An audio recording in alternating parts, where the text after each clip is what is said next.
Assalamualaikum warahmatullahi wabarakatuh. Hai teman-teman, apa kabar?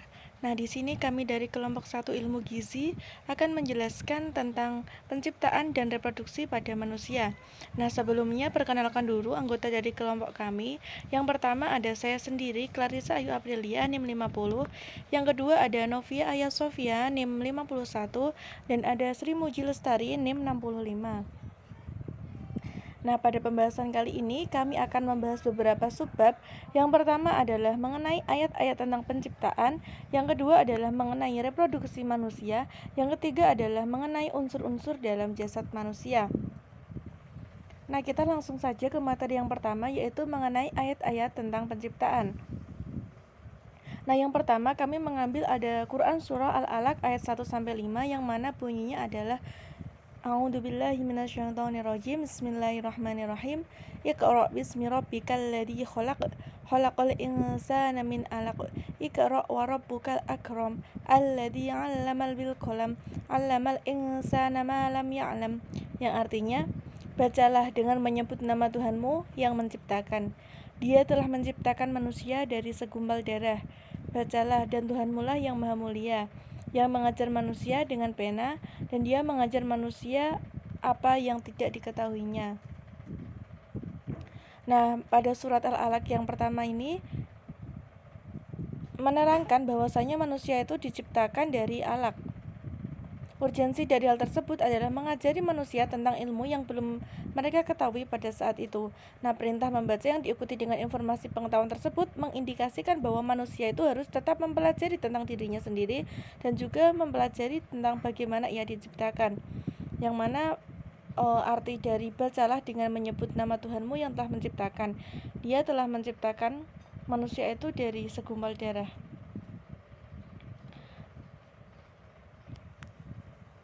Kemudian lanjut yang kedua ada Quran Surah As-Sajdah ayat 7-8 yang mana bunyinya adalah A'udzubillahi minasyaitonirrajim. Bismillahirrahmanirrahim. Alladzi ahsana kulla syai'in khalaqahu wa bada'a khalqal insani min tin.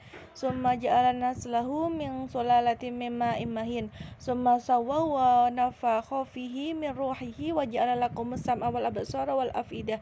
Qalilan ma tashkurun, yang artinya, dia yang membuat segala sesuatu yang dia ciptakan sebaik-baiknya, dan dia yang memulai penciptaan manusia dari tanah. Kemudian dia menjadikan keturunannya dari saripati air yang hina atau air mani. Kemudian dia menyempurnakan dan meniupkan ke dalam tubuhnya roh atau ciptaannya, dan dia juga menjadikan bagi kamu pendengaran, penglihatan, dan hati, tetapi kamu sedikit sekali bersyukur. Quran Surah As-Sajdah ayat 7-9. Nah, pada ayat tersebut Allah Subhanahu wa taala menceritakan bahwasanya Dia telah menciptakan segala sesuatu dengan ciptaan yang sebaik-baiknya dan juga serapi-rapinya. Malik telah meriwayatkan dari Zaid ibnu Aslam sehubungan dengan makna firman-Nya, Alladzi ahsana kulla syai'in khalaqahu, yang artinya yang membuat segala sesuatu yang Dia ciptakan sebaik-baiknya, yakni yang menciptakan segala sesuatu dengan sebaik-baiknya, seakan-akan menurut takwilnya menjadi takdim dan juga takhir dalam ungkapan ayat. Sesudah Allah menyebutkan tentang penciptaan langit dan bumi, kemudian Allah pun menyebutkan tentang penciptaan manusia. Dan Allah itu berfirman, wa bada'a khalqal insani min tin, dan yang memulai penciptaan manusia dari tanah. Maksudnya Allah itu menciptakan bapak manusia Adam dari tanah. Kemudian Allah juga melanjutkan di ayat yang ke-8, summa ja'ala naslahu min sulalatin min ma'in mahin, yang artinya kemudian dia menjadikan keturunannya dari saripati air yang hina. Quran Surah As-Sajdah ayat 8. Lanjut ada surah tentang penciptaan yang ketiga, ada surat Al-Mu'minun ayat 12 sampai ayat 14. Bismillahirrahmanirrahim. Walaqad khalaqnal insana min sulalatin min tin, summa ja'alnahu nutfatan fi qararin makin, summa khalaqnan nutfata 'alaqatan mudghatan wa khalaqnal mudghatan idhaman fakasawna al-'idhama lahman summa ansha'nahu khalqan akhar fatabarakallahu ahsanul khaliqin, yang artinya Dan sesungguhnya kami telah menciptakan manusia dari suatu saripati yang berasal dari tanah. Kemudian kami jadikan saripati itu air mani atau air yang disimpan dalam tempat yang kokoh atau rahim. Kemudian air mani itu kami jadikan segumpal darah. Lalu segumpal darah itu kami jadikan segumpal daging. Dan segumpal daging itu kami jadikan tulang belulang. Lalu tulang belulang itu kami bungkus dengan daging. Kemudian kami jadikan dia makhluk yang berbentuk lain. Maka Maha Suci Allah pencipta yang paling baik. Quran surat Al-Mu'minun ayat 12-14. Nah, pada ayat tersebut dijelaskan bahwasanya ketika telah berada dalam rahim seorang perempuan, yaitu dalam waktu tertentu atau 40 hari, nutfah itu berkembang menjadi alaqah atau segumpal darah. Kemudian dalam kurun waktu tertentu, yaitu 40 hari juga, alaqah itu akan berubah menjadi mudghah atau segumpal daging. Lalu selama kurun waktu tertentu, mudghah tersebut akan berubah menjadi tulang belulang yang terbungkus daging, dan akhirnya tumbuh dan berkembanglah menjadi anak manusia sebagaimana telah disebutkan juga dalam ayat tersebut. Kemudian kami menjadikan dia makhluk yang berbentuk lain. Nah, sisi penting dari informasi yang ada dalam Al-Quran surah Al-Mu'minin itu adalah tahap-tahap pembentukan manusia dalam rahim ibu, yang mana disebutkan dalam ayat tersebut bahwa dalam rahim ibu air mani akan berubah menjadi segumpal darah, lalu segumpal darah itu menjadi segumpal daging, dan juga segumpal daging akan menjadi tulang belulang. Kemudian pada akhirnya akan menjadi anak manusia.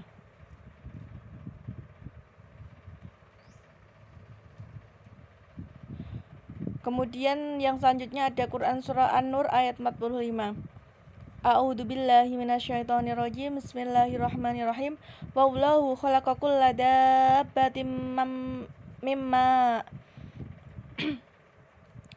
faminhum man yamshi ala batnih wa minhum man yamshi ala rijlain wa minhum man yamshi ala arba yahluqullahu ma yasha innallaha ala kulli syai'in qadir, yang artinya, dan Allah menciptakan semua jenis hewan dari air, maka sebagian ada yang berjalan di atas perutnya dan sebagian berjalan dengan 2 kaki, sedang sebagian yang lain berjalan dengan 4 kaki. Allah menciptakan apa yang Dia kehendaki, sungguh Allah Maha Kuasa atas segala sesuatu. Nah, tafsir Al-Wajiz dari Syekh Profesor Dr. Wahab Al-Jazuli, pakar fikih dan juga tafsir negeri Suriah, menafsirkan Quran surah An-Nur sebagai berikut. Allah menciptakan setiap makhluk yang melata di atas bumi berupa manusia dan juga hewan dari air khusus, yaitu sperma. Dan di antara mereka ada yang berjalan merangkak di atas perutnya, yaitu ada ular, cacing, paus, dan hewan yang serupa dengan itu, atau hewan-hewan itu ditunjukkan menggunakan dohirhum. Dan penggunaan man yang biasanya untuk yang berakal sebagai bentuk pemberian kemuliaan. Dan kemudian ada kata zahfu untuk menunjukkan makna berjalan, yaitu menggunakan cara isti'arah. Di antara mereka ada yang berjalan di atas 2 kaki, yaitu manusia dan burung, dan di antara mereka ada juga yang berjalan di atas 4 kaki, yaitu kebanyakan hewan. Allah menciptakan apa yang diinginkannya, yaitu makhluk yang disebutkan di sini dan juga makhluk yang belum disebutkan, yaitu makhluk yang berjalan di atas kaki yang lebih dari 4 seperti kepiting dan laba-laba.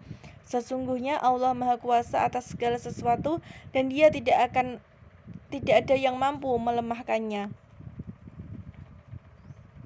Kemudian materi yang selanjutnya yaitu tentang reproduksi manusia, yang akan dijelaskan oleh rekan saya Novia Ayasofia. Kepadanya saya persilahkan.